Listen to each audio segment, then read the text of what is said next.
dinnicha yookiin sukkaara dinnichaa. Sukkaara dinnichiin faayidaa guddaa nuuf qaba. Qaama keenyaafillee akkasumallee ija keenyaafillee namoonni umuriin isaanii 50 ol sirriitti sukkaara dinnicha kana soorachuun isaanirra jira jechuudha. Sukkaara dinnichi faayidaa hedduu qaba jechuudha. Sukkaara uumamaa of keessaa qaba. Kanaafuu qaama keenya keessatti wantoota garaagaraa keessaa isa kan nu gargaaru keessa isa tokko jechuudha. Kanaaf tokko lamannee faayidaa sukkaara dinnichaa wantoota torbanee ilaalla jechuudha. Tokkoffaa irratti jabina qaama keenyaa sirna madinummaa qaama keenya dabaluu keessatti sukkaara dinnichi kun faayidaa guddaa qaba jechuudha.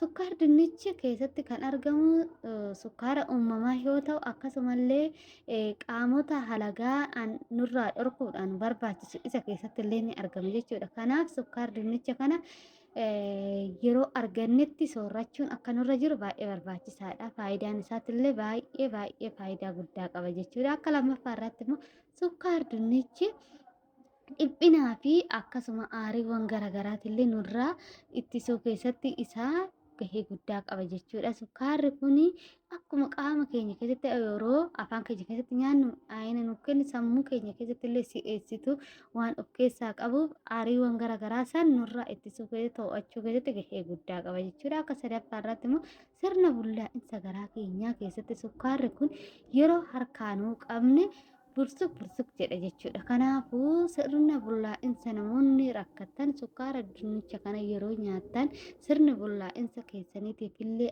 akka seeraan adeemsifamu gochuu keessatti gahee guddaa qaba jechuudha. Akka afuraffaa irratti immoo kan ilaallu sukkaara dinnichi kun immoo qaama keenya keessatti akka salphaatti waan tokko yaadannu namoonni ammoo umuriin keenya dabalaa deemnu dandeettii waa yaadachuu keenya hir'achaa deema. Kanaafuu sukkaara dinnichi kun gahee guddaa qaba jechuudha. Akka dabalu qaama keenya keessatti dandeettii yaadachuu keenya ni dabala jechuudha. Kanaaf kana beeknee sukkaara dinnicha kana yeroo arganne sanitti fayyadamuun akka nurra jiru beekuu qabna jechuudha. Akka shanaffaa irratti immoo ija keenya keessatti jechuudha.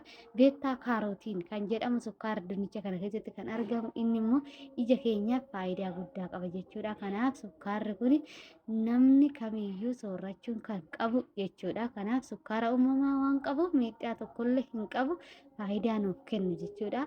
Akka ja'affaatti immoo irratti immoo farra dhiitawwan garaagaraa qaama keenya irratti ittisuu keessatti illee gahee guddaa qaba jechuudha. Sukkaara uumamaa qabaachuun akkasumallee inzaayimoota garaagaraatiin illee farra madinummaa qaama keenya irratti illee miila keenya irratti illee dhiita'oonni garaagaraa akka hin mul'anne gochuu keessatti qaama keenya ijaajjessee fayyummaa keenyaan akka jiraannu nu taasisa jechuudha. Inni dhumaa fi torbaffaa sukkaara dinnichi kun immoo fayyummaa dhiiga keenyaaf hamma dhiiga keenyaaf baay'ee barbaachisaadha jechuudha. Sukkaara uumamaa waan ta'eef sukkaarri isaa miidhaa hedduu nurraan hin gahu jechuudha. Kanaaf sukkaara dinnicha kana yeroodhaa gara yerootti soorachuun yeroo nurra jiru qaama keenya keessattuu ija keenyaaf faayidaa guddaa qaba jechuudha. Kanaaf sukkaara dinnicha kana baay'eetti faayidaa waan qabuuf kana gochuun akka nurraa eegamu akka soorrachuu qabnu isiniin jedha jechuudha. Kanaaf kana beeknee hundi keenya akka kana soorrannu isiniin jedha. Horaa naa bula.